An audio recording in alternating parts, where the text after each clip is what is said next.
Good Friday morning, and you thought it was cold yesterday. Right? That Arctic blast now strengthening its grip on much of the country. It is December 5th. This is today. The big chill. Couldn't feel my face, to be honest, right now.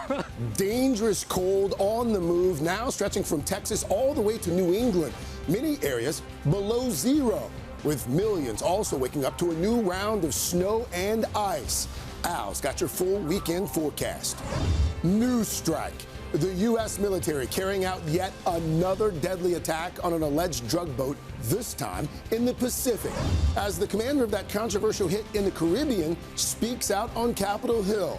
Just ahead, what he told and showed lawmakers, and what they're now saying about that incident and Embattled Defense Secretary Pete Hegseth. Behind bars, a suspect due in court today accused of placing pipe bombs near the U.S. Capitol on the eve of the January 6th attack. We're going to track this person to the end of the earth. There was no way he was getting away. This morning, what we're learning about the arrest, nearly 5 years in the making, and how the FBI finally tracked him down. Making their case. Prosecutors revealing key evidence for the first time against accused killer Luigi Mangione, including that 911 call that led to his capture. I have a customer here that some other customers were suspicious of, that he looks like the CEO shooter from New York. We'll have the very latest. Icon in court. Basketball legend Michael Jordan expected on the stand today at a high-stakes trial against NASCAR. Inside his fight as a racing team owner that could change the future of that sport. All that, plus a royal season's greeting. Princess Kate in the spotlight, preparing to host her first Christmas concert since being declared cancer-free. The hopeful message she is sharing with the world. And Detroit rocks. The Lions take down the Cowboys behind a huge night from their star running back. To the outside, blocking, and into the end zone he goes. Boosting their playoff hopes and kicking off a consequential week in the NFL. We've got the highlights today, Friday, December 5th, 2025. From NBC News, this is Today with Savannah Guthrie and Craig Melvin. Live from Studio 1A in Rockefeller Plaza. And a very good morning to you. Welcome to Today on this Friday morning. So glad you were starting it with us. Chanel, in a little bit early for Savannah, who has the morning off. Want to talk about the big game? Big game last night for the Lions. Second and 10. I fell asleep, but I heard my son cheering at one point. Oh, really? I woke up and I was like, what's going on? He's like, Jahmyr Gibbs. I was like, son, when did you become a Jahmyr? Wow. He's like, he's on my fantasy team. Oh, really? Well, that's how it goes. Well, that's why we love sports. Yes, we do. You know? By the way, that kicking off what's going to be a big weekend in the NFL. So some playoff chances could get decided over the next few days. We'll have more on that coming up a little later this morning. But we want to get right to those frigid temps, starting with a look outside our window at the Rockefeller Center Christmas tree. Just 21 degrees here in New York this morning. Well, that dangerous cold now spreading from Texas to Maine. Temperatures 10 to 20 degrees below average across much of that area. And it follows yesterday's record lows in the Midwest and Plains, -7 in Lincoln, Illinois, -11 in Cedar Rapids, and 18 below in Aberdeen, South Dakota. Goodness. Meanwhile, parts of the Mid-Atlantic are seeing snow to start the day. Nearly 20 million under winter weather advisories, including spots in Virginia where there are school delays and closings. Lots of happy kids there in Virginia, indeed. Al is standing by with that full forecast, including what the weekend holds. But let's start with NBC's Ryan Nobles. He is in Washington, D.C., where they're seeing a few flakes out here, Ryan. Yeah, that's right, Craig. Good morning. It is a frigid 29 degrees right now along the National Mall here in the nation's capital. We're expecting some of the coldest temperatures we've seen so far this season. And you're right. For the first time, we're starting to see those snowflakes fall just in time for the morning commute.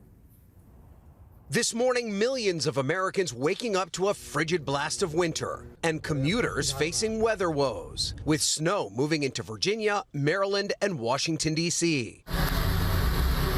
Plows hitting the roads early. We want to prepare for the worst case scenario but we'll be ready. In Chicago, temperatures dropping into the single digits, with the city's brutal wind making it feel well below zero. Couldn't feel my face, to be honest, right now. Temps dropped to 15 degrees in St. Louis, where an ice-covered roof collapsed, trapping a firefighter. He was trapped under just a tremendous amount of roofing material and also snowpack and ice. A number of cities and states saw record lows Thursday. Frosty temperatures creating eerie sea smoke in Duluth, Minnesota, while several inches of snow making for icy driving in South Dakota. And rare thunder snow booming across Lake Erie and into Buffalo, causing gusting winds and whiteout conditions. The icy cold temperatures extending into the Northeast. I have fleece leggings on, I have boots, I have long underwear on, I have a Nordic sweater, I have a parka, so I'm ready. In Connecticut, the governor activating the state's severe weather protocol. And in the South, heavy rains have led to flash flood warnings in Louisiana. But while Americans are preparing once again for the worst, it has also opened the door to the best parts of the season. It's a lot of powder, a bunch of fun jumps. It's awesome. As ski resorts in Massachusetts are already hoping the cold temperatures will last all season long. With that cold temps that we've got coming for the next couple weeks, we'll put down so much base that we'll make it right through till April. And while the conditions here certainly aren't overwhelming quite yet, the schools in Washington, D.C., Virginia, and Maryland are playing it safe. Most are starting the day with a 2-hour delay.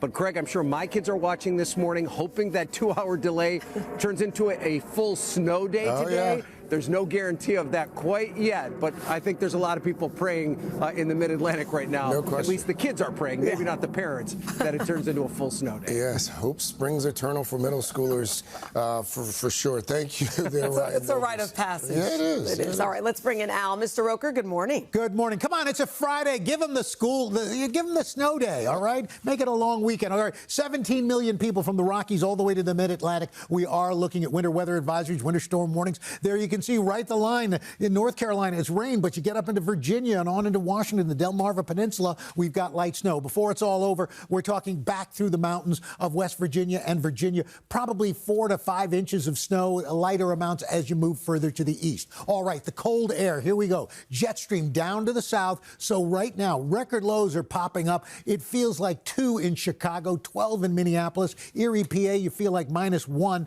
11-degree wind chill here in New York City. For today, our high temperatures are going to be just bitterly cold. 31 in Cleveland, 26 Chicago, 33 Roanoke. Then we move on into tomorrow. You're going to be looking at the jacket still needed. It's going to feel like 22 in Muskegon, 37 in St. Louis, 41 in Washington, D.C., a wind chill in Boston of 34. So here we go. Next week, early next week, still that cold blast holding. Temperatures in the teens and 20s in Minneapolis, upper 30s in Richmond. Boston, you're going to be upper 20s to mid 30s. If you want some warm weather, let's head on down to Florida. That's right. Temperatures in Miami, upper 50s, I should say mid 80s into the upper 70s in Tampa, 60s in Jacksonville. But guess what? That cold air is going to be hanging on, gang, right, especially up into the Great Lakes. Colder than average into next week, even cooler than average down into Florida. Guys? All right, Al, we'll come back to you in just a few moments. Meanwhile, another major story this morning and the ongoing controversy surrounding the U.S. military's targeting of suspected drug boats. Secretary Pete Hegseth announcing a new and fatal strike was just carried out amid mounting questions about the bombing campaign highlighted by those 2 attacks on the same boat back in September. NBC's chief White House correspondent Peter Alexander has the very latest on all of it. Peter, good morning. Craig, good morning to you. Amid that fierce news scrutiny, Defense Secretary Pete Hegseth overnight boasted about that latest boat targeted, responding to an ally on X who was calling for more strikes, writing, "Your wish is our command." It marks the 22nd boat strike that the Pentagon says has now killed nearly 90 drug smugglers. And it comes as we're learning new details about what the commander of September's controversial strikes told lawmakers behind closed doors and what they say they saw on the videotape. Overnight, Defense Secretary Pete Hegseth sharing this video of another deadly American military strike on an alleged drug boat, this one in the Pacific. The Pentagon says 4 narco-terrorists on board were killed without providing evidence they were drug traffickers. It comes as Hegseth is facing increased scrutiny for his role in an attack near Venezuela in September that included a second strike which killed survivors of the first U.S. missile. Debate now centering over whether the second strike was legal or could potentially constitute a war crime. Admiral Frank Bradley, who oversaw the attack, viewed the survivors as legitimate military targets, according to a defense official. Bradley briefing lawmakers who were split after viewing the video. You have 2 individuals in clear distress, without any means of locomotion, with a destroyed vessel, who are killed by the United States. Republicans say the strikes were justified. I saw 2 survivors trying to flip a boat loaded with drugs down for the United States, back over, so they could stay in the fight. But a Democrat who was in the briefing disputes that account. That is patently ridiculous. That boat wasn't going anywhere. Democrats also describe watching the survivors on the video. There were 2 individuals clinging to flotsam. That's what there was. There wasn't weaponry of any kind. There wasn't a radio. Lawmakers say Bradley denied that Hegseth gave him any order to kill everyone on board. Admiral Bradley was very clear that he was given no such order. A defense official says Bradley was with a military legal advisor when he made the decision to strike again. NBC's Courtney Kuby pressing for answers. Did a military JAG say that the second and follow-on strikes were all lawful? Yes. Hegseth has expressed support for Bradley, but said he was not in the room for the second strike. While the president has expressed his support for destroying those alleged drug boats, Democrats have said the deadly attacks may be illegal, arguing that the U.S. is not in an armed conflict with alleged drug traffickers. Craig and Chanel. Peter Alexander from the White House. Peter, thank you. We should mention Kristen Welker will, of course, be taking a closer look at the boat strike controversy and the divide that it's creating on Capitol Hill this Sunday on Meet the Press. Meantime, we're learning more this morning about the suspect accused of planting pipe bombs at the D.C. headquarters of the Republican and Democratic parties on the eve of the January 6th riot at the U.S. Capitol. His arrest, nearly 5 years in the making. NBC's Kelly O'Donnell joins us with details. Kelly, good morning. Good morning, Chanel. The D.C. pipe bomb suspect is expected to make his first court appearance on 2 federal charges related to explosives later this afternoon. A source close to the investigation tells us that the suspect is talking to investigators and cooperating since his long-awaited arrest. The Washington, D.C. pipe bomb suspect, a hooded mystery man for nearly 5 years, now identified by prosecutors as 30-year-old Brian Cole Jr. He lives with his mom and his sisters. He would go to work for a few hours a day. Investigators swooped into his family home in Dale City, Virginia, Thursday, where officials say they recovered bomb-making materials. When the FBI went in this morning, they found a lot of other products and pieces for pipe bombs. The manhunt began January 6, 2021. Surveillance cameras tracked a figure who placed pipe bombs outside the Democratic and Republican Party offices. These are bombs. These were live, active bombs that were placed in Washington, D.C. According to the criminal complaint, investigators reviewed massive amounts of data from license plate readers and cell phone activity. When we had the pings, when we realized that his cell phone is pinging exactly where he's walking, we knew we had someone. Using Cole's bank and credit card records, authorities tracked purchases consistent with bomb components, including galvanized pipe, 2 white kitchen-style timers, an electrical wire in red and black. We solved it. He will have his day in court. Before this arrest, the case spawned conspiracy theories, even from then podcaster Dan Bongino in 2024. Now the FBI's number 2. Those bombs were planted there. This was a setup. I have zero doubt. Bongino said he was paid for his opinions then. That's not what I'm paid for now. I'm paid to be your deputy director, and we base investigations on facts. The Justice Department touted this arrest as a significant win that required reviewing millions of threads of data. A $1.5 million reward had not produced a lead. Officials also accused the Biden administration of not making the case a priority. Important context, though, during those years, the FBI had also pursued more than 1,500 January 6 cases related to the Capitol riot. Chanel? All right, Kelly, thank you. All right, more to get to this morning, including a first look at some key evidence against Luigi Mangione, the man accused in that brazen murder of a top healthcare CEO right here in New York.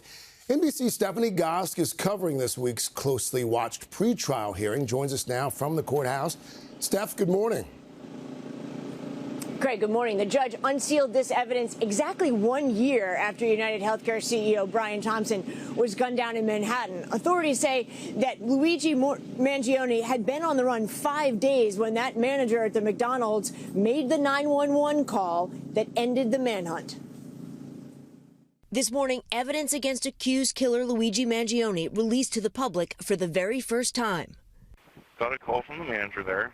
Customers came to her, said that there's a male in the store that looks like the NYC shooter. Including that 911 call from a manager of an Altoona, Pennsylvania McDonald's, alerting police to his location.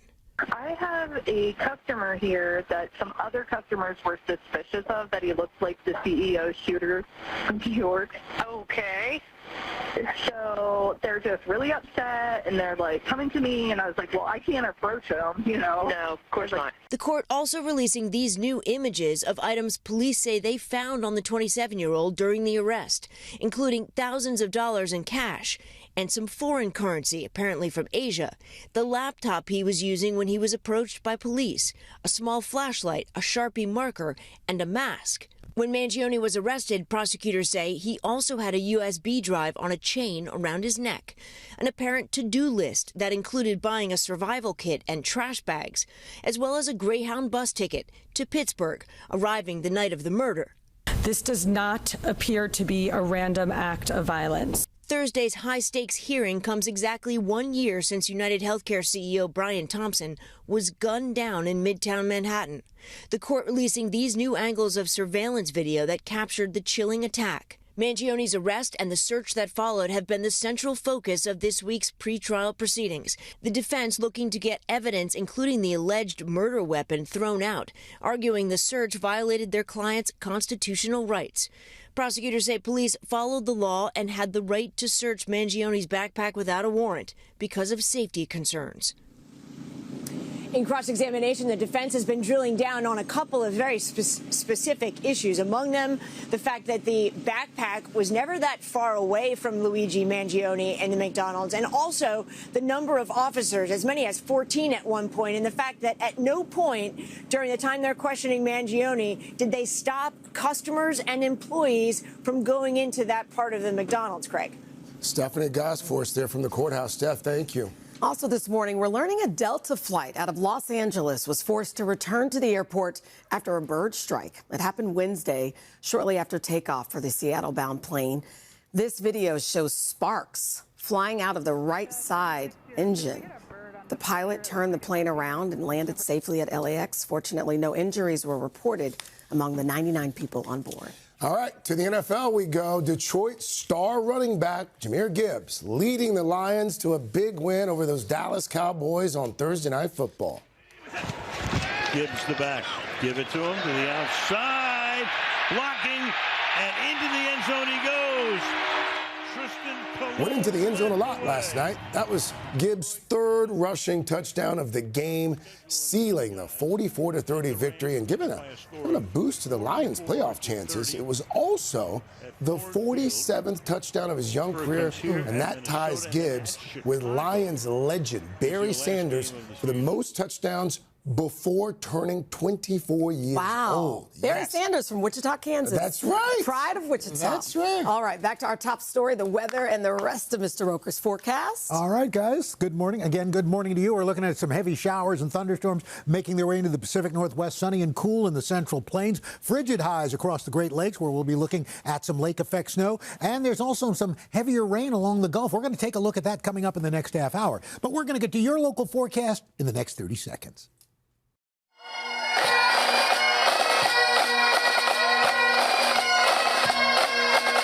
We are back 7:30 with quite the festive scene along the waterfront in Mount Dora, Florida. This is the first stop on our Marius Main Street tour. By the way, who doesn't want to start a Friday morning with some drums and bagpipes, huh? By the way, you want to feel jealous? Temperature there in the 80s today. So just ahead, we're going to get a sneak peek at one of the most beloved holiday traditions there. It's this really cool lighted boat parade, and man, they showed up this morning. My goodness, boats and bagpipes. Can't go wrong. All right, so we'll do that in just a few minutes. But first up in this half hour, all eyes are on a North Carolina courtroom where a major lawsuit against NASCAR is playing out. Yes, one of the high-profile people behind it, basketball icon Michael Jordan, who co-owns a major race team, and MJ is expected to testify today. NBC's Sam Brock here with more on all of it. Sam, good morning. Correct. Good morning, Chanel. Good morning. You might have heard Michael Jordan completely changed the sport of basketball. Now he's potentially driving big changes in the racing world, too, guys, filing a joint lawsuit that could permanently reshape the structure of NASCAR and how much control it exercises over its race teams. And to state the obvious, the basketball great is no ordinary witness. This morning, it's a legal clash of the titans. Denny Hamlin's wanting some help. With one of the most high-powered organizations in American sports, NASCAR, pitted in a heavyweight battle against one of the most celebrated athletes of all time, NBA Hall of Famer and six-time champion Michael Jordan. 5 years ago, Jordan co-founded 23XI Racing with decorated driver Denny Hamlin, one of two teams suing NASCAR for allegedly violating antitrust laws.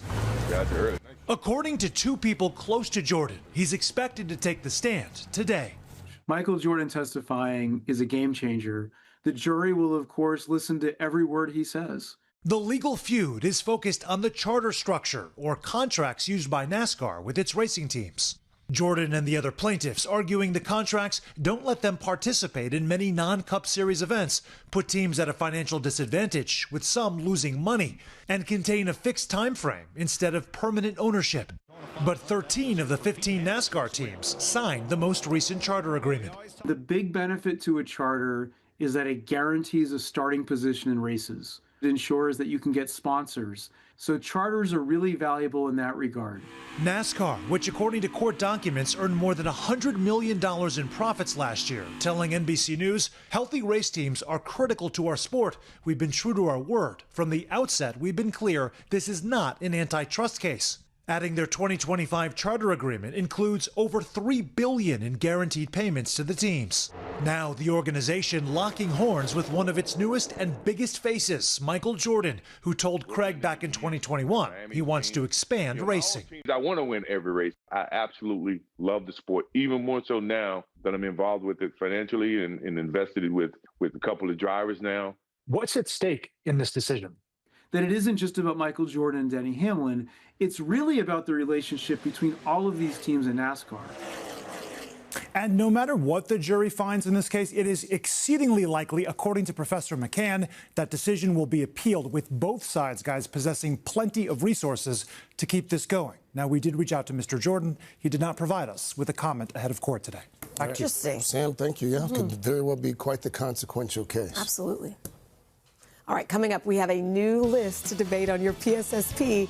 Let's call them the least enjoyable songs of the season. All right. First, though, if you're planning to order pizza for dinner tonight, if it's Pizza Friday in your house, Emily Acata's got a story that you really need to see. Where is Emily? Oh, there she is. Oh, hey, guys. Did someone order some pizza? Yes. Sausage, pepperoni, pineapple. Pizza. Look, we are taking a closer look at how pizza night in America is looking a little bit different. All of that coming up on Today.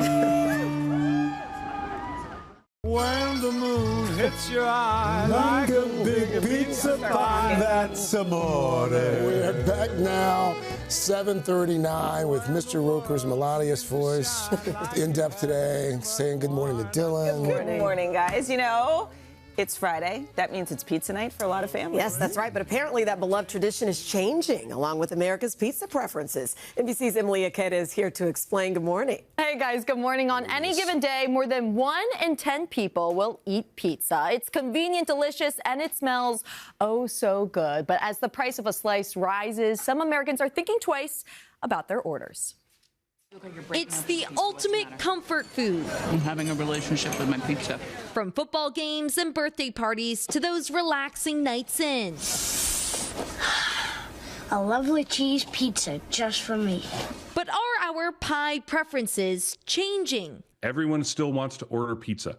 They're just changing the order style. Lauren Paddleford works for Slice, an online ordering platform for 15,000 independent pizzerias. In what ways are pizza orders looking different nowadays? You definitely see a shift in size. You see people ordering smaller pizzas.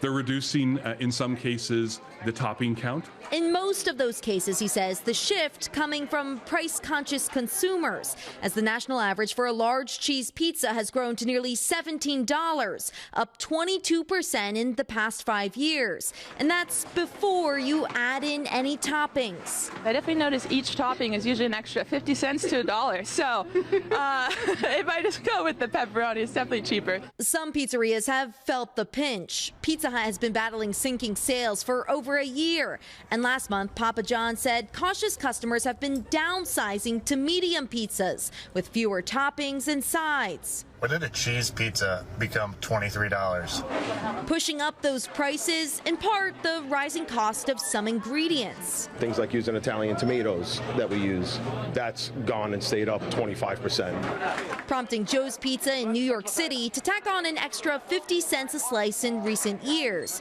Across the country, Domino's has been rolling in the dough and seeing a surge in sales thanks to recent deals. Every specialty pizza is just $9.99 when I mix and match? Yep. Treat yourself. While some businesses are catering to wellness trends, including smaller appetites driven in part by wildly popular weight loss drugs. Blaze Pizza telling the New York Times it's exploring a GLP-1 friendly pizza that would embrace protein and a lower calorie count because of a cauliflower crust. There are a lot of pizzerias. The ones who embrace technology, embrace marketing, really get into their communities and make great product tend to do a lot better.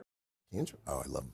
Okay, so the most popular pizza toppings in the U.S., no surprise, according to an industry report, pepperoni, sausage, and mushroom. Yes. But as for some of the top trending options, how about this? Berries? No. Pickles? Pickles are everywhere nowadays. Okay. Okay, and this is actually one of my personal favorites, hot honey. That's good. Get me some hot honey with a thickly sliced pepperoni. Those toppings are good on like fancy, oven pizzas, but not like a New York slice. Right. Yeah, are you guys pineapple on pizza guys? No, absolutely Oh, yeah. not. My son likes Yes. I can do it all. I'm very open when it comes to my pizza. Well, thank you, Emily. Where are you going now? You want to make sure Mike gets the pizza? Nice. Joseph loves pizza. There you go.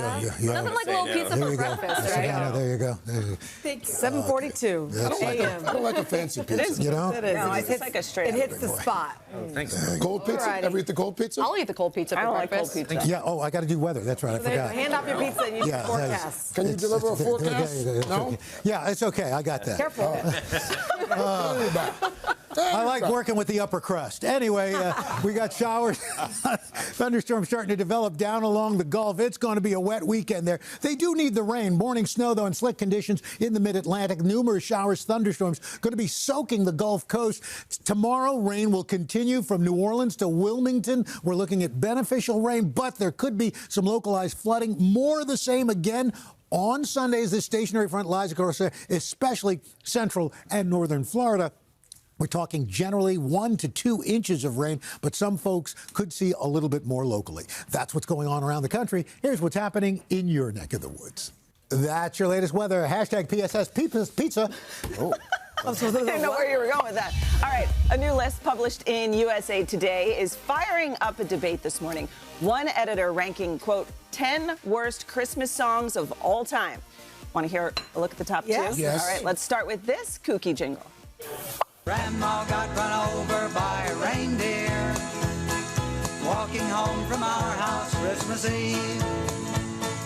You can say there's no such thing as Santa, but as for me and Grandma, we believe. Well, if you're singing along, it can't be that bad. I sang it to my grandma every year. We got very excited when this song came on. How does your grandmother feel about that? She grumbled every time. That's Elmo and Patsy with the silly 1979 song, Grandma Got Run Over by a Reindeer. And now, the very worst ranked Christmas song. We can hardly stand the wait. Please, Christmas, don't be late.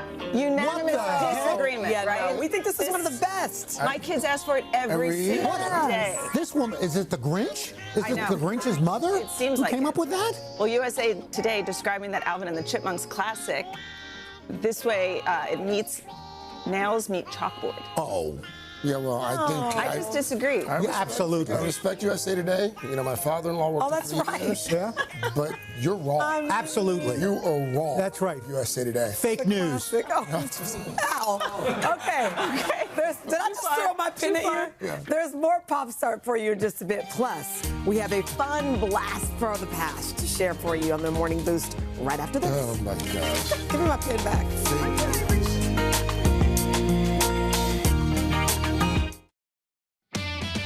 All right, we are back with the Boost. JBH doesn't do Fridays. We have a good one for you. Chanel Jones does. Okay, you ready to feel old? Yeah. Okay, one mom recently took her 10-year-old son to an antique store, and guess what they found? A VHS tape. Just take a look at this kid's reaction.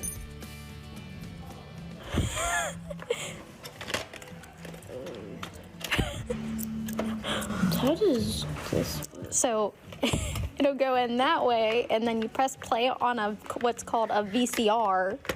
Are you that old? Or is this that old? Wow. Does it have the sticker like? Oh, please be kind, rewind. Oh, that's funny. It's like, where's the screen on this thing? In an antique store. Oh, that's Like funny. swipe it. I listened, a couple years ago, we have a landline in the house, and I guess it hadn't rung. When there was like a telemarketer, phone rings, my kids are like, what's that sound? What is that noise? So that's the phone ringing. No, it's not. I love that. Landline. Calvin calls me from it every morning. Really? Oh. My grandmother has a rotary phone still, and I remember Grandma mine still first has saw it. one. And he looked at it, and he was trying to figure out when he was little, like, putting his finger in the hole, Yeah. He's just like... It's like you got to go on the all the way around. Yeah. The best part about those old phones, when you were angry with somebody and you finish, bam! Now you have to just... Now it's just like... Not the same. Throw the phone instead. All right, just said this morning, here come the Men in Black. Again, on Pop Star, we'll tell you about the plans to bring back that beloved movie franchise. But first, your local news.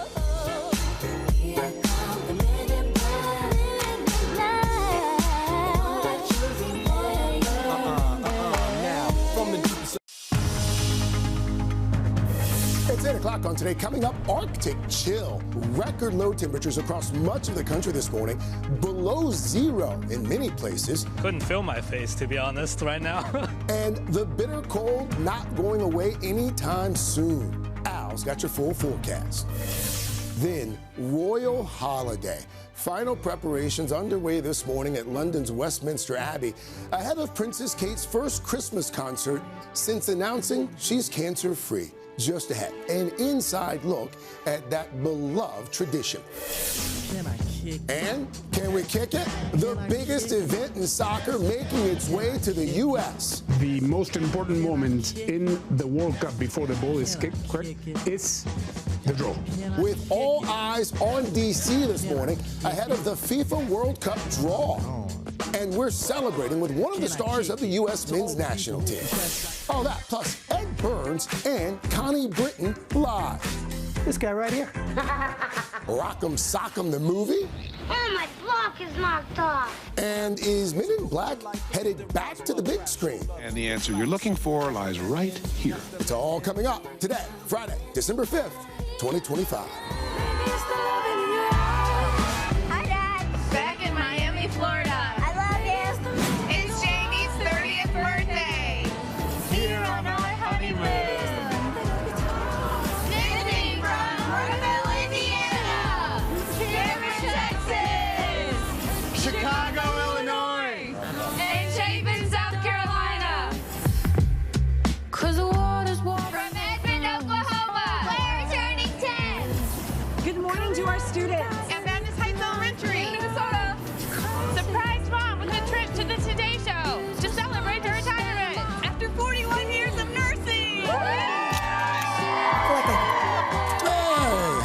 retirement. Welcome back to today. So appreciate you being with us on a Friday morning. Chanel in a little early for Savannah. Look at all those people who got up. Big crowd outside this morning. We'll head out there coming up in just a bit. Looking ahead to next week, the stars will be shining bright here in Studio 1A. We're talking Mila Kunis, Kerry Washington, Kate Winslet, and John Stamos. They're all stopping by live. All right, looking forward to that for sure. Right now, though, let's get to your news at 8 o'clock. We're going to start with millions of Americans waking up to a frigid blast of winter in Chicago. The thermometer there dropping into the single digits with the city's brutal wind, making it feel well below zero. And now that dangerous cold has spread from Texas to Maine. Mr. Roker standing by because a lot of folks are waking up to some serious cold. That's right, and some snow as well, and some heavy showers and thunderstorms. 17 million people under winter weather advisories, winter storm watches, winter storm warnings, including down along the mid-Atlantic states. We've got snow stretching from Charleston, Washington, Norfolk, and in fact, Washington, D.C., Reagan National Airport, ground stop right now till later this morning because of the snow. We're talking about anywhere 4 to 6 inches of snow in the mountains of West Virginia and Virginia as well. Plus the record lows right now. It feels like 3 in Cleveland, 21 in Tulsa. Here in New York City, it feels like 10 degrees, 23 in Roanoke. For today, the high temperature, only 31 in Cleveland, 26 in Chicago, 32 here in New York City. Moving on into Saturday, you're going to keep those jackets and parkas handy. 39 in Boston, 34 Columbus, Fargo, looking at a temperature of 12 degrees. And then heading into next week, we're talking about temperatures still awfully chilly, mid-20s in Minneapolis, in Chicago, mid-20s in Pittsburgh. Boston will see temperatures in the upper 20s and low 30s. Guys? All right, thanks, Al. Now to the ongoing controversy surrounding the U.S. military's targeting of alleged drug boats. Secretary Pete Hegseth saying a new and fatal strike was just carried out amid mounting questions about the bombing campaign. NBC's chief White House correspondent Peter Alexander has the latest. Peter, good morning. Chanel, good morning. Overnight, Defense Secretary Pete Hegseth shared this video of another deadly U.S. military strike on an alleged drug boat, this time in the Pacific. The Pentagon says that 4 narco terrorists on board were killed without providing any evidence that they were drug traffickers. Of course, this comes as Hegseth is facing increased scrutiny for his role in an attack near Venezuela back in September that included a second deadly strike that killed survivors of the first missile there. Following a classified briefing where they were shown video of the attack, Democrats and Republicans reached dramatically different conclusions about it. Democrats saying it was very disturbing, arguing the survivors were not a threat and that the boat simply wasn't going anywhere. But Republicans argue the strikes were justified. They insist the survivors were trying to flip the boat filled with drugs to stay in the fight. Lawmakers also say the operations commander, Admiral Frank Bradley, denied that Hegseth gave him any order to kill everyone on board. Chanel? All right, Peter, thank you. Some big entertainment industry news breaking just this morning. Netflix has won a bidding war to acquire Warner Brothers Discovery. Netflix is paying nearly $83 billion in cash and stock for the film and TV studios, as well as the HBO Max streaming service. The deal is expected to close in the third quarter of 2026. The move is expected to bring seismic change to the industry, merging the world's dominant paid streaming service with a major Hollywood studio. Let's talk about the NBA now. LeBron James has said goodbye to a scoring streak nearly 2 decades long. The Lakers star scored 8 points in LA's win against the Toronto Raptors last night. It's the first time he's failed to reach double digits since January 6th of 2007, a run of 1,297 consecutive regular season games. But James actually had a chance to reach 10 points in the final seconds, but instead he opted for this. James in the corner for the win. James with the game-winning assist. But, I mean, asked if he had any thoughts about the end of the streak. To your point, almost 20 years in the making. Yeah. But LeBron simply said, none. And it was an assist. We won. So he, you know, it's part of what it. it's like to be a team player. Listen, he's LeBron. He is LeBron and had a heck of a run so far, too. All right, we've covered the news. Dylan Dreyer, what are you working on in PopStart over there? Well, we're talking Rock'em Sock'em Robots. You remember them, right? Yeah. We're going to tell you about the big plans to bring back that iconic toy in a brand new way. But first, Princess Kate delivering a special message ahead of her annual Christmas Carol concert today. Her first since being declared cancer-free. That and more right after this. Street.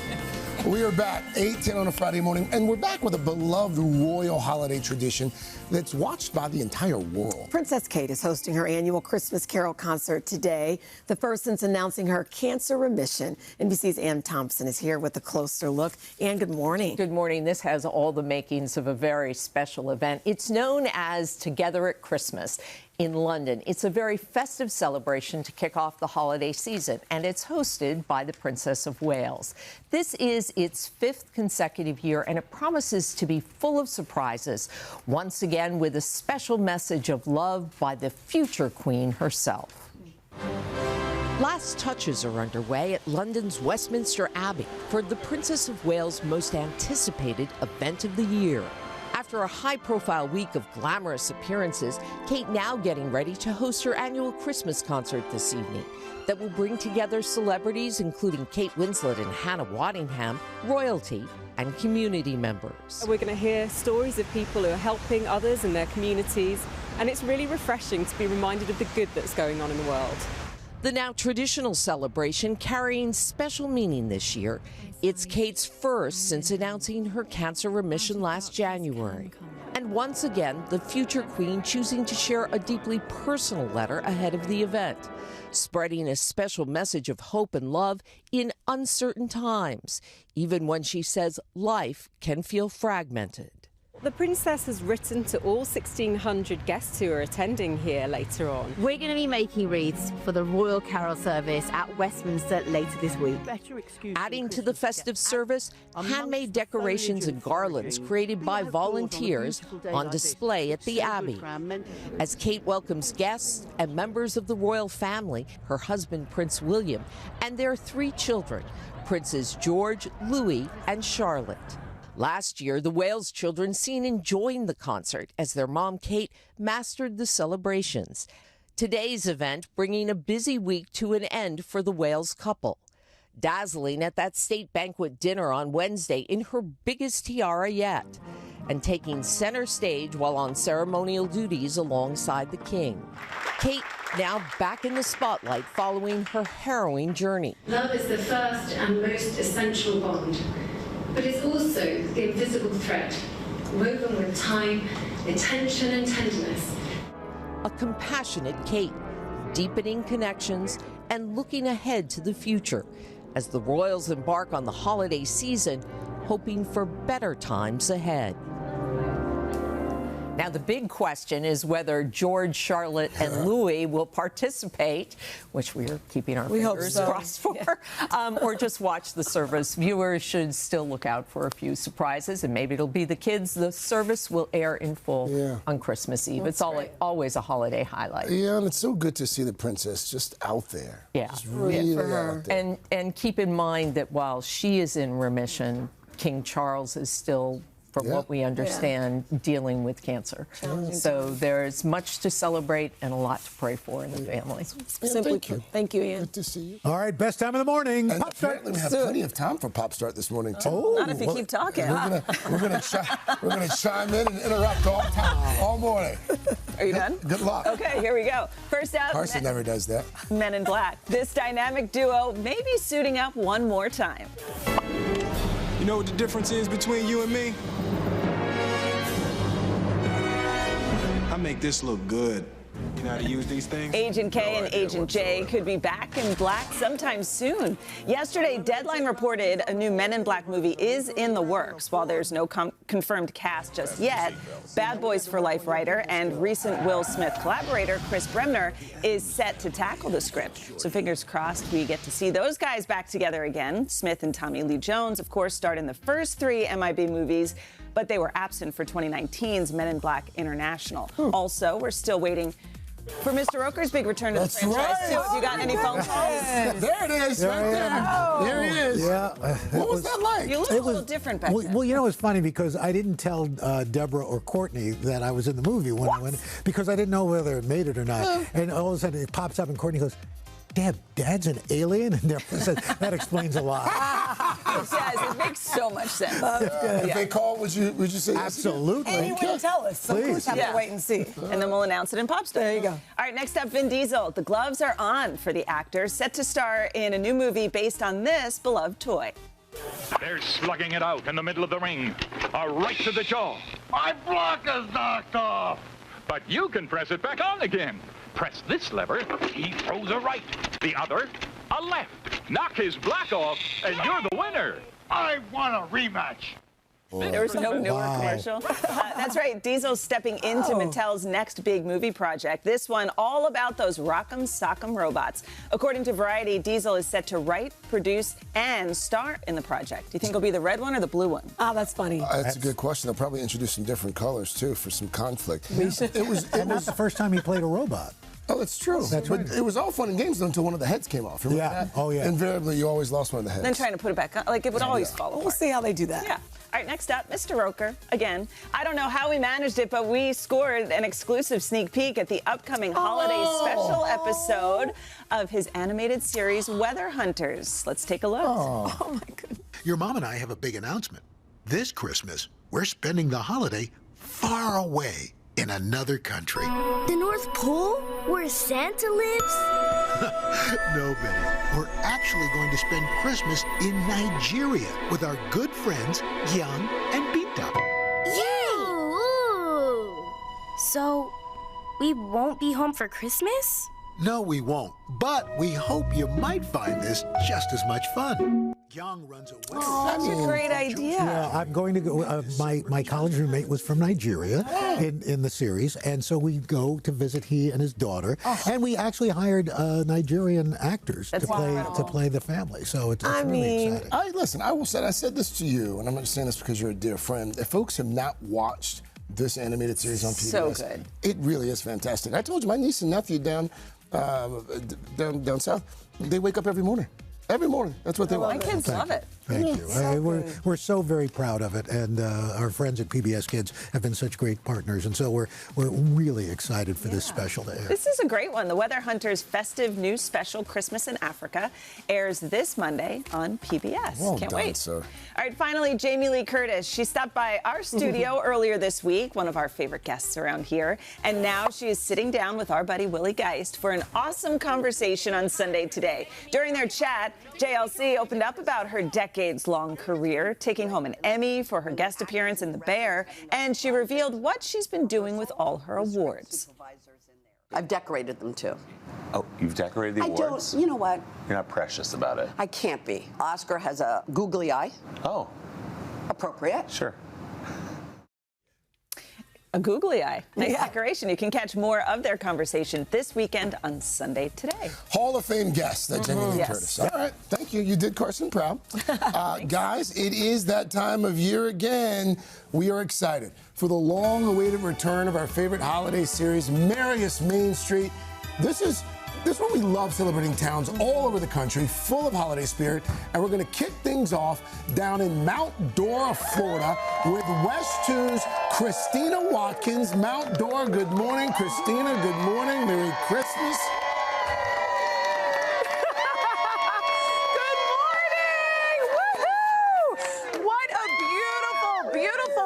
Here in sunny and warm Mount Dora, Florida. We are just so excited to kick off the Merriest Main Street holiday series. And what better way to do it than in the Sunshine State, where we have warmth, we have joy, we have more than 2 million dazzling lights throughout this historic downtown community. And let me tell you, Florida and Central Florida and Mount Dora, we know how to celebrate the holidays. Isn't that right? Yes! We are joined by Mayor James Homage, who is leading this incredible town of about 18,000 people. It is quaint, it is charming. Mayor Homage, talk about this festival city. That is the nickname of Mount Dora. How does Mount Dora celebrate the holidays? Well, we enjoy inviting all of our guests from out of town to come and feel the warmth and beauty of Mount Dora in our historic downtown and the beautiful Lakeside Inn here. For hosting us this morning. Mayor Homage, we know there's nothing more Florida than water and boats. And that is something that Mount Dora gets to do for now 35 years. There is the Lighted Boat Parade, which starts tomorrow. Tell us about that.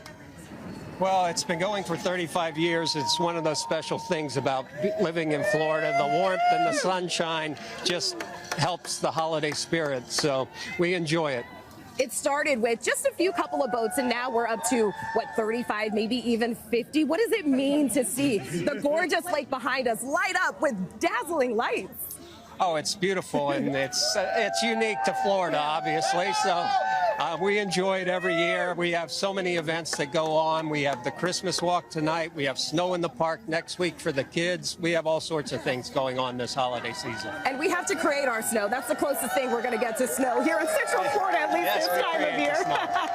Mayor Homage, what does the holiday season mean to you? As you look around, you see so many people from the community here this morning. What does it mean to see your town show up and show out every holiday season?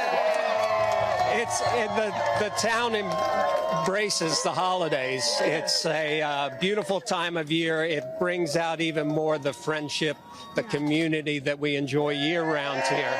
So we appreciate, as you can see, all the wonderful people in this town. It is incredible, and this isn't even a fraction of the crowd. There are so many people here this morning just to ring in the holiday season. It means joy, it means lights, it means celebrating. What else does it mean, and how do you want to encourage people to come here next time they stop in Orlando? Well, we enjoy celebrating the holiday season every day of the month. Our lights are beautiful downtown, our historic downtown, the Lakeside Inn looks beautiful, and it's all just a wonderful time of year to come and visit and enjoy the local community. And we've got the bagpipes ready to go. They're going to take it away. Merry Christmas from Mount Dora!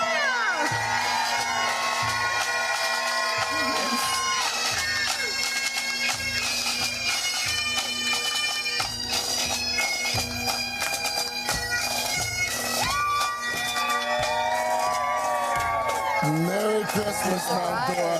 Christina, great job. By the way, a little birdie told me that they're calling you Christina Kringle this morning here in Mount Dora. So thank you, Christina. I don't think so.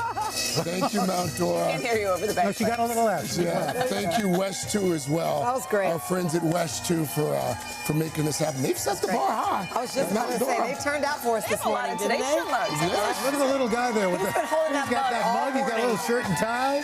So cute. Don't break that mug. Don't, especially when it costs $40. Great, guys. Good job. Okay, still ahead after a surprise visit yesterday. Anya Garden is back with one of her go-to football food recipes. Oh. But first, your local news. Bolognese. I like what you say.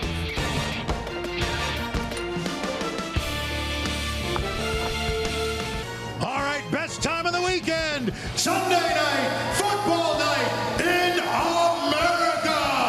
The Texans come storming into Kansas City, taking on the Chiefs. Cloudy, cold, 22, a wind chill of 17. It's the Barn Burner, baby. Sunday night, football night in America.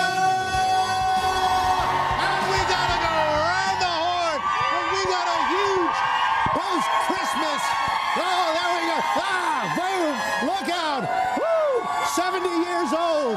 We got somebody from Texas. Oswego State, baby.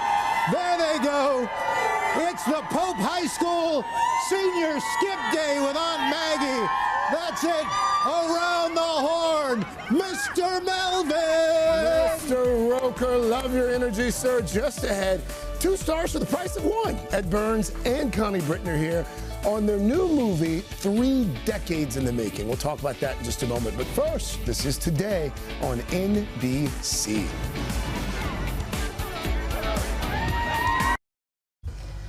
So, Barry, I think that if you like her that much, you should just call her up and ask her out again. Yeah, but she's not Irish. Well, then you gotta forget about it. I don't know if I can. We are back with that classic scene from the Brothers McMullen, and it is hard to believe. It has been 30 years since that movie helped launch the careers of Ed Burns and Connie Britton, and now they're together again, and they're again in the long-awaited sequel, The Family McMullen, which finds their characters weighing in on the love lines of the next generation. What are our thoughts on Patty's boyfriend? I didn't know he was coming. Yeah, neither did I, and for the record, I am not at all happy about it. Here's what I don't get. What is my daughter doing with this freaking guy? Why would you say something like that? He seems like a very nice young man. Man, because there's something about him I don't trust, and I can see it in his eyes. In his eyes? He's too preppy. You know, he's too put together. I don't like that. Put together is a problem. Yeah, and you know what? He's not particularly handsome, is he? You know, it just occurred to me, who does he remind you of? This guy right here. Very funny. Ed, Connie, welcome back. Good morning. Thank you, yeah. Good morning. Just like the first one, you don't just star in it. You wrote it, you directed it, and it took 30 years for us to get it. What was it about this sequel that just clicked? You know, I mean, I really never even thought about doing a sequel when we made the first film because we never knew what was going to happen to that movie. We made it for $25,000. We thought this might be a calling card where we can get an agent. But the movie went on. It did very well. And then years later, I saw Rick Linklater's Before Midnight, which was the second sequel to Before Sunrise. I was like, why don't I do a sequel to McMullen? So I came up with an idea. I'd read an article about, you know, kids in their 20s moving back home with their parents because of the lack of affordable housing. Yeah. And I thought, oh, maybe that's the way in.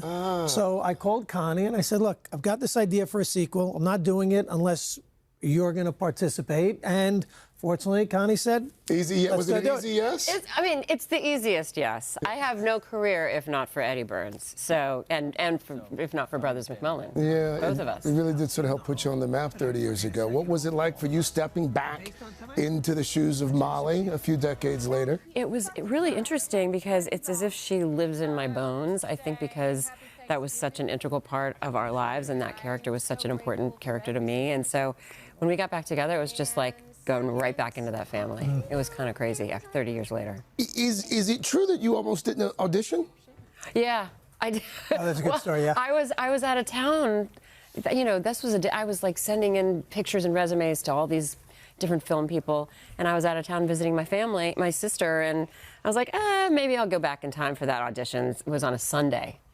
And I come in dragging my suitcase behind me to audition for this guy. And you got to understand, though, for that first film, I put an ad in Backstage magazine that said, like, you know, no budget movie, no pay, we'll feed you. Right. And, you know, shot it in your house. Right, shot it in my childhood home. And it took like 6 months, right? It's 12 days over the course of 8 months. Anytime I raised a couple of $1,000s, we got everyone together. Yeah. We shot for a day, and then kind of prayed that I could raise another couple of thousand and get everyone back together. I hope people will go back and watch the original movie when they're watching this movie, too, because you'll see, I mean, that movie was shot on a shoestring. It's amazing. You can tell, but I think that's what people loved it so much. Here's the thing, I don't want to give away too much. We want people to actually watch the film, but it's perfect for the holidays because it's a movie about relationships, family relationships, man and wife relationships, boy, it's all and it's funny. Yeah. It's funny as well. And at the end, you also get the impression there could be another one after this. We were just talking last night. We had a little special screening here in New York about the idea of doing a sequel to the sequel. You know, I mentioned the Linklater trilogy, so why can't the McMullens have a trilogy as well? So I will be calling Connie in the next couple of weeks with my ideas for the next sequel. Are you in? Can't wait. Are you kidding me? Okay. By the way, while we're here, we should congratulate you. Oh, thank you. Congratulations, you are engaged. Yes, I am. Have we started making plans? For a marriage? A wedding? I'm kidding. Yes. I mean, we're kind of just taking it nice and slow. You know what I mean? We're just sort of like enjoying the engagement for a while. I see your boo. There's your boo on TV, and your boo's in the studio somewhere. He's back there somewhere, but there's no way you're going to get him. Oh, come on. No way. Fine. Connie, thank you. Ed, Thank you. Yeah. Ed's going to come back in the third hour. We'll chat a little bit more about the movie. We'll chat a little bit more about some other things as well. We should mention The Family McMullen. It is streaming now on HBO Max. Up next, well, it's the day soccer fans and players, especially this guy, the U.S. captain, Tim Ream there. We've been waiting for this for a while. The final World Cup draw about to be revealed less than 4 hours from now. So we're going to catch up with Tim. But first, this is Today on NBC.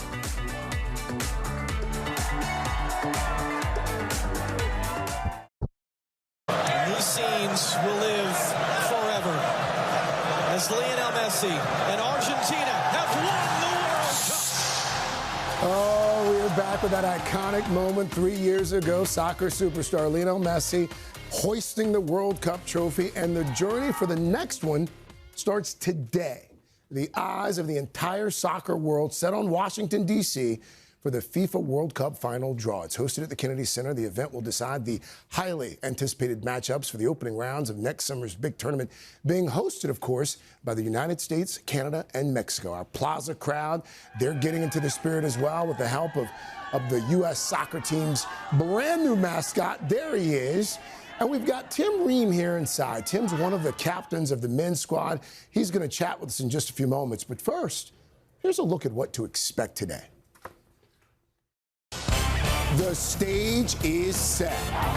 The Men's Soccer World Cup, a global sports phenomenon landing in North America this summer. The U.S. is co-hosting with Canada and Mexico. The majority of matches being played across 11 American cities, with the World Cup final set to be played in MetLife Stadium in New Jersey on July 19th. This World Cup will be the largest ever, with the tournament being expanded from 32 teams to 48. Soccer broadcasting legend Andres Cantor says so much depends on the luck of the draw. I always say that the most important moment in the World Cup before the ball is kicked, correct, is the draw. Because everyone will know who they play, and they will also know their path all the way to the final. Here's how the draw works. Balls containing the names of the 48 teams are selected at random and assigned to a group of 4 teams. Each team in that group must play one another, with the top 2 teams advancing to the knockout stage. At the end of the day, the powerhouses will be fighting for the title. Brazil, Argentina, Germany, Spain. Spain has a very young, talented team. I wouldn't rule out England and France. Team USA hoping to be a contender with established stars like Christian Pulisic, Weston McKennie, Tim Weah, Tim Ream, and a host of younger talent. A team out to set an example of just how far soccer has come in America. The 1994 World Cup did wonders for soccer in America. Just think back what happened in 1994 without the amplification of social media. Now, everyone will know that the World Cup is being played in the U.S., and the impact it will have on American soccer at all levels will be tremendous. Oh, here we go. Tim Ream from the U.S. men's national team here with us this morning. Tim, good morning to you. You've been a key member of the U.S. squad for a while now. You played in the World Cup, but this is different. Playing on U.S. soil for the first time. What's that going to be like? Yeah, I have goosebumps thinking about it, to be honest with you. It'll be like having a Super Bowl every day for a month. And I think when you think about how big the tournament is, the biggest ever at this level, you're talking like the biggest rivalries in college sports, really, every single day. Every single day. And it'll be the energy will be incredible, excitement will be incredible, and we're looking forward to it. More than 1 billion people expected to watch around the world. Let's talk about the draw that's going to happen in a few hours. What is your hope? What's Team USA's hope for the draw itself, where we find out who will be playing? I don't think we have a hope. I think we're excited to know finally who we will be playing. That we'll know finally what our path is and where we have to go and who we have to play in order to reach the goals that we want to reach. And we're excited about that. We can't. At the end of the day, you have to play everybody to get through. Yeah. And it doesn't matter who you play. You still have to play the game. So there is no hope. There's just excitement and anticipation. So the U.S. squad right now, I know we got off to a bit of a shaky start, but folks seem to have been pretty excited these last few games. We've looked pretty good. Objectively speaking, what are our chances? Well, for us, I think it's important that we put it out there, and we want to win a World Cup. Yeah. I think that's the goal. You play the games to win the games. You play the tournaments to win the tournaments. And I think that's important for everybody to realize. And it's going to take all of us players. It's going to take the entire country to rally around the team and get us going and building that excitement and that energy to try to win it. Rapid fire really quickly here. The team that you most want to play against? Wow. The team I most want to play against, probably say Argentina. Okay. Rapid fire, by the way. Sorry, yeah. Player you most want to trade jerseys with? Ronaldo.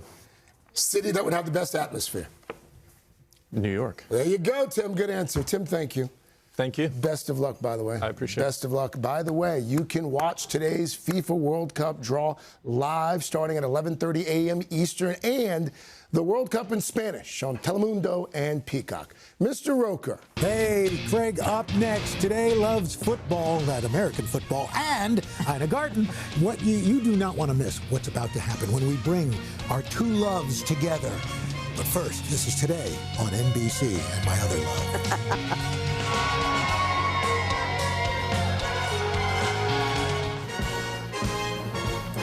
Welcome back this morning on Today. Food Loves Football. We're getting a little help from one of our favorites. Ina Garten is here. She is just here with one of her go-to meals for a crowd, a pasta bolognese that's perfect for watching Sunday night showdown between the Texans and Chiefs. We also want to mention Ina's also back with a new season of Be My Guest, welcoming celebrity friends to her East Hampton barn for a day of cooking and conversation. Tina Fey, Christine Baranski, Itzhak Pillerman, and fashion designer Daniel Roseberry. Check it out. Next thing is oregano, and I just put it in my hands and I grind it like that. And you get all the flavor. Kind of unlocks the flavor. So it releases the flavor by doing that? By doing that. Isn't that great? Okay, little red pepper. You like a little heat? Yes. Okay, just a little, not too much. Just like that. You're doing an excellent job of stirring. Ina, good morning. Good morning. It's so nice to see you. That show is so terrific. I have such a good time doing it. Are these all your friends that you have? Some of them are friends and some are new friends, but it's just so wonderful having time to really connect with people and find out what they're about and cook with them. Some of them are good cooks, some of them not. Well, that's terrific. Okay, so we're making a bolognese. This is something that you and Christine made. Well, Christine has a house in Tuscany, and she said, give me a dish that is really simple that I can make in my house in Tuscany that everybody will love. And I said, weeknight bolognese. All right, so let's that's do it. Okay, so what I've done is I've sauteed ground beef. You can do sausage. You can do turkey. This is sirloin. Anything you like. Okay. Garlic. Add garlic. Of course, it has to have garlic. Okay, a little heat. And then little red pepper. It's so nice having a cook with me. and this is just going to cook for about 10 minutes. Okay. I think that's fabulous. It already smells great, doesn't it? It really does. And then I'm going to put in pureed tomatoes. Okay. Just right from the jar. Nice. Wow. And just to give it really good tomato flavor. Oh. A little tomato paste. Yeah. And, of course, lots of salt and pepper. Of course. And hopefully we'll get it all over ourselves, which I'm very good at. Yeah, excellent. That's all part of the cooking experience, right? It. And then this is a key thing, is a cup of wine. And what this does is deglaze the pan, and all the flavors get into it. It's just fantastic. Okay, Ina, settle something for me. It should be a good wine, right? I always say cook with the wine that you're going to drink. Boom. First of all, because you've got the wine left. And that's exactly what I meant. Is it good? Okay, it works? Yeah. Okay, so this is cooked. This is cooked. And what I like to do is I like to finish it with things because it's that bright flavor. Yes. So we have basil. Just going to put it in. And a little nutmeg. Oh, nutmeg. Just That's really good. And a little cream to give it a little richness. And then a little more red wine. Of course. So you have like that fresh red wine flavor. Yeah. Guys, what do you think? I haven't drank all the red wine. I mean, you guys have it. Americans tend to put a plate of pasta and then Craig wants to know what the nutmeg does. The nutmeg, it's just, it's like a very quiet flavor that just kind of makes everything much like yourself. Very quiet flavor. Very quiet flavor. Now you're doing something a little differently than we're used to. What we used to do is take pasta and put the sauce on top. Right. So what Italians do, and what I've started doing now, is I put the pasta into the sauce and cook it, and then the pasta it's cooked. It's already cooked like al dente. It's cooked al dente. It cooks for another minute or two. Is this orecchiette? Orecchiette, which is little ears, and it just. What it does is it captures all the sauce, and now the sauce gets into the pasta. And it thickens it? And the pasta water thickens it. So it's got a little starch in it. So and then you finish it off with just a little Parmesan? Little Parmesan cheese. And this is great for a Friday night, for Sunday night football, because it's a nice, big, delicious family meal. I'd say it's good anytime. Well, absolutely. And do you want to taste it? Absolutely. Make sure it's good. I mean, it's delicious. You never know. Guys? I'm beyond. Kidding? Christine liked it. So. And I love the way it's all cut, the little ears captures all the sauce. Sonny, that's fantastic. Perfect. Thank you. Thank you. So nice to see you. You too. Don't forget, you can find the recipe on today.com/food. And don't miss the big clash between Houston and Kansas City Sunday night right here on NBC. Coverage begins at 7. I just dropped my fork. We're back after your local news and weather. Have a great weekend, everybody. Oh, here's a much bigger spoon. I like that. Thank you. You know me so well. Hey, thanks for watching. And don't forget, you can catch the Today Show every morning on NBC or take Today when you're on the go. Just follow the Today podcast on Apple Podcasts, Spotify, or wherever you listen.